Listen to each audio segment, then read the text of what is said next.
Hey, good morning, sweet peas. Basic prepper mom Myra. So I've had a lot of people, and I think I've touched base on this in the past, ask me about, and mostly like friends and family ask me, like, where do you get your information? How do you come up with the stuff that you talk about? Like, what is your resources?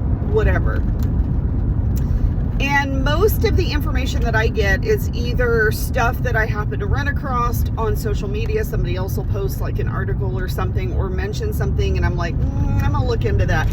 A lot of it is other people that I follow on here, so other YouTubes or content creators, other people that are just kind of out there talking about certain subjects. Now, I try not to take everything for granted. Or I try not to take anything for granted, and I try to do my own research and look into what I discuss on here. I never want to be accused of fear-mongering or spreading disinformation or whatever. Nowadays, everybody spreads disinformation. Just saying. If it even remotely sounds like some sort of conspiracy theory, it's disinformation. And there's a lot of theories out there that I don't agree with and I don't believe in. There's a lot of things that other people are saying that I don't agree with and I don't believe in as well. But, it is what it is. And right now, it's, I think, more crucial to focus more on your family and your preparedness and what you have versus why you're doing that. A lot of people have their different reasons for doing what they do, and it could be anywhere from another pandemic, it could be economic collapse or whatever the situation. Years ago on, I want to say National Geographic Channel, is that where it first came on? Years ago, there was a show on, you guys have probably seen it, it's called Doomsday Preppers, and I believe it was on for like 3 or 4 seasons. I started watching it way back when it first came on TV, or maybe I caught it about the 2nd season, I guess. And I started watching it, and my family thought I was totally crazy. Like, why are you even watching these people? These people are crazy. Why are you even watching something like this? And at the time, I thought there were a few people on there that I did think were kind of crazy. The reasoning behind why they were doing what they're doing, and some of the things that they were doing, I was like, okay, that's a little excessive. Nowadays, I look at that and go, yeah, they were onto something back then, but it is what it is. So it doesn't really matter what's going on in the world. It doesn't matter really what's going on in your state, in your city, your county, whatever. Doesn't really matter as long as you are looking out for you and your family. And that's the main thing. I've also had people ask me, why do you do what you do? Like, who cares? Like, what is the big deal? Like, why should you care about spreading a message or talking about this? Because people are already where they're at.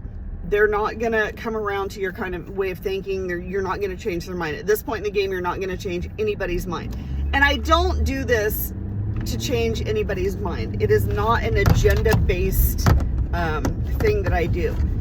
More so, I started this to give people kind of a very basic starting point in their preparedness if they want to kind of go this route. I had a few people reach out and say that, hey, I don't know where to start. Can you give me some tips and hints? And so that's kind of where I started with this. But as it progressed, such as society, things change, things move around, things are definitely ever evolving in our society.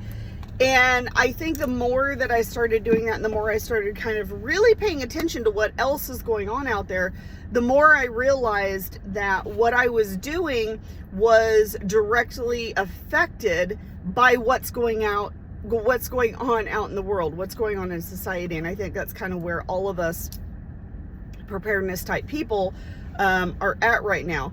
And to an extent, that's the way it should be. You should keep your eyes and ears on what is going on in the world, what's going on in the country, only from a standpoint of either security or supply and demand, or the supply chain.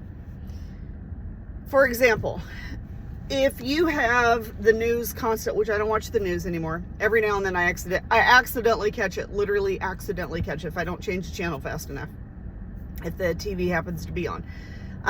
But if you hear on the news that they're concerned with another, well, which has happened, they're concerned that numbers are going to rise, you know, on that that thing.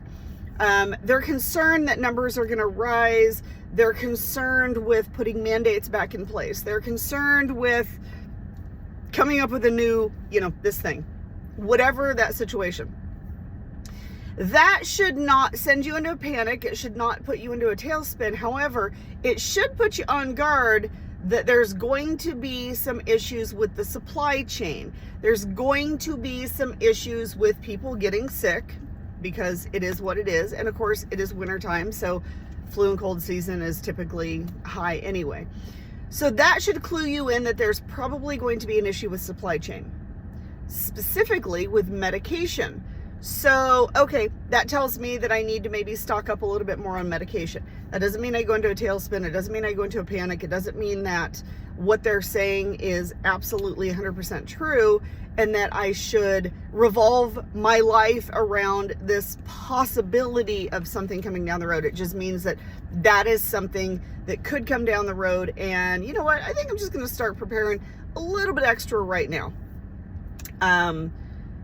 Same with any kind of food. If you hear, oh, you know, one of the factories burned down, you know, we had that issue for a while.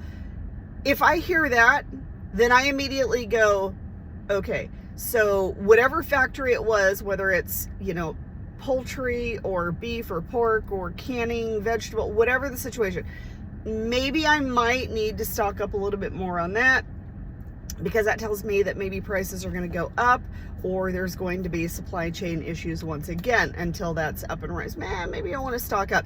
So when you look at current events that are going on in the world or in our country, that's what you need to be thinking. How is this going to, or how could this affect me in the future? And what do I need to do right now to prepare for the possibility that that's going to happen in the future? It doesn't mean that you panic, doesn't mean you go into tailspin, and it definitely doesn't mean that you hold everything that's going on out there as true gospel. This is what's going to happen. Even stuff that you hear out there, I try to research as much as possible the stuff that I hear out there and pass on. Sometimes something slips by me and maybe it's not completely accurate, but for the most part, I try to kind of pass things along, because that's kind of how we learn. There's some things that I've heard, you know, other creators talk about that's going on in the world that I had absolutely no clue whatsoever it was going on. And if they wouldn't have said it, I would have not known to actually look into it and research it. So it is good to have a wide variety of people that you listen to, that you talk to, that you watch, that you know, different articles that you read and different perspectives, because that kind of gives you more of a worldly view of what's going on, which allows you to see what you need to do to prepare. Because ultimately, number one priority is you and your family. That's the number one priority. So once you guys are good to go and set, then you can start worrying about other things out there. But for the most part, as long as you're doing what you need to do, it doesn't matter what goes on out there. As long as you have what you need for you and your family, it doesn't matter what goes on out there, to be quite honest. As long as you set whatever time frame in place that's comfortable for you. If you say, you know, 6 months worth of supplies, we're good on that. 3 months, we're good on that. A year, 2 years worth of supplies, we're good on that. As long as you have your goal in mind and you are reaching your goal as a family unit, that's what matters. As for reaching out to other people and communities and things like that and making those connections, absolutely still do that as well. That has nothing to do with what's going on out there per se. Once again, it's focusing on you and your family and what your needs are and how to meet those needs. So that's what you focus on. Doesn't matter what's going on out there. Don't get distracted by the shinies, like I say. Focus on you and your family and what you guys need and build from there and work from there. All right, once again, if you have any questions or comments, please feel free to reach out. Hope you guys have a wonderful, amazing day, and I will talk to you soon.